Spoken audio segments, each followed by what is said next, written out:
Sebelum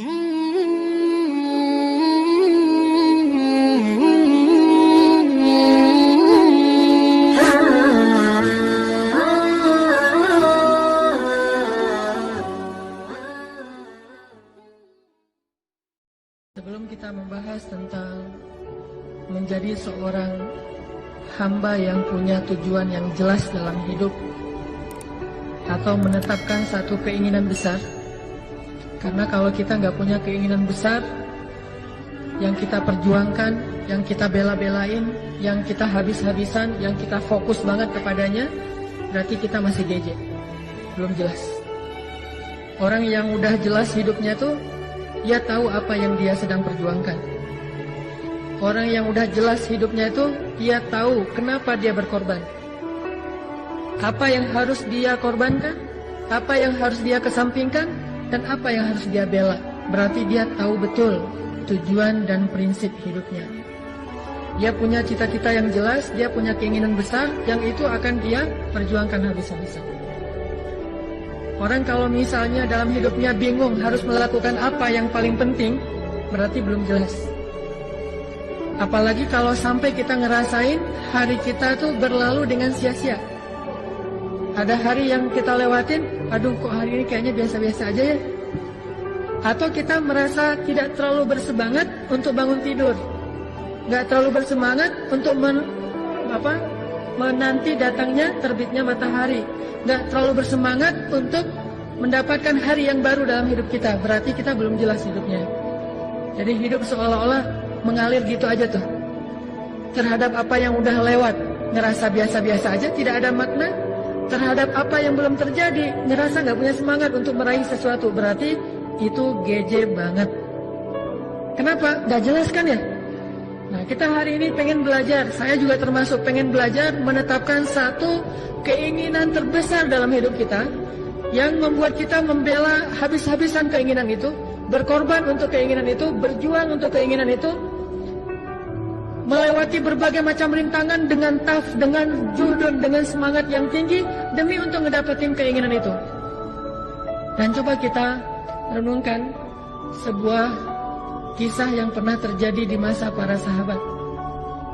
Jadi ada 4 orang soleh, ada 4 orang sahabat dan tabi'in lagi nongkrong nih di dalam Masjidil Haram, lagi ngumpul. Jadi ceritanya mereka lagi duduk dalam masjid, 4 orang anak muda. Ini saya sebutin namanya. Yang pertama namanya Mus'ab bin Zubair, anak muda. Yang kedua namanya Urwah bin Zubair, berarti dia adik kakak Mus'ab bin Zubair sama Urwah bin Zubair. Yang ketiga namanya Marwah bin Hakam. Dan yang keempat namanya Abdullah ibnu Umar. Kalau saya kenalnya cuma yang keempat doang nih, Abdullah ibnu Umar. Yang lain ada yang kenal? Nanti Google ya.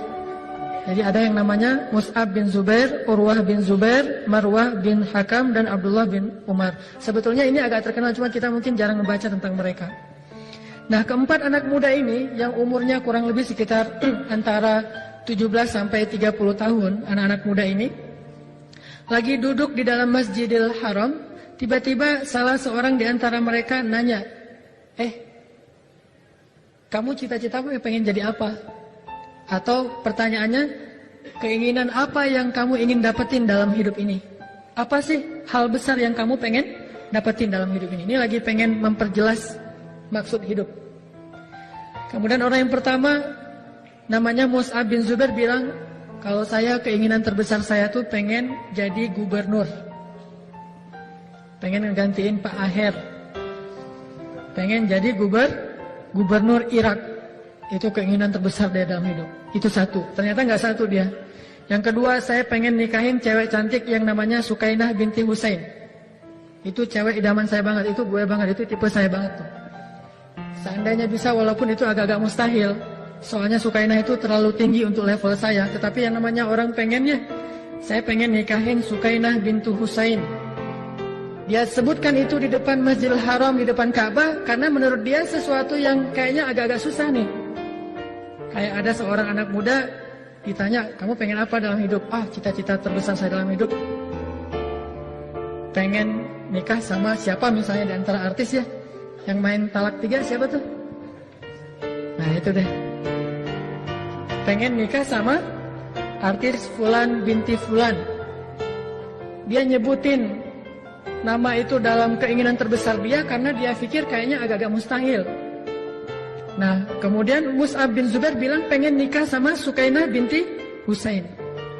Terus apa lagi? Udah segitu aja. Enggak, satu lagi kata dia. Apa? Pengen nikah juga sama Aisyah binti Talha.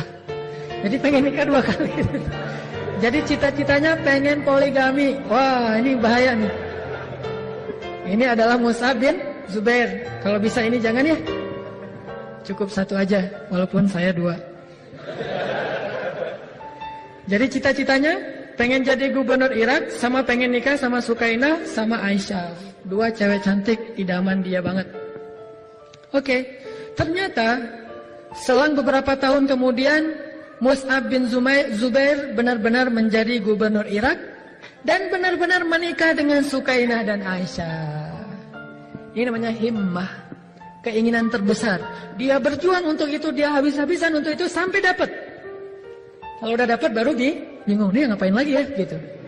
Udah jadi gubernur, karena dia nggak punya himmah lebih tinggi dari itu, makanya pokoknya pengen nguasain satu negeri yang namanya Irak. Dan orang yang dia inginin, ada yang pengen jadi khalifah, ada yang pengen jadi ahli ilmu hadis. Ternyata yang paling tinggi cita-citanya dan paling jelas adalah yang diucapkan oleh Abdullah ibnu Umar, pengen masuk surga. Kenapa demikian? Karena kalau pengen masuk surga, kita boleh jadi apapun di dunia, itu nggak akan mengubah cita-cita kita. Kita bisa jadi apapun, kita bisa ngalamin keadaan apapun, kita bisa dalam situasi apapun, tetapi cita-citanya itu nggak akan pernah berubah.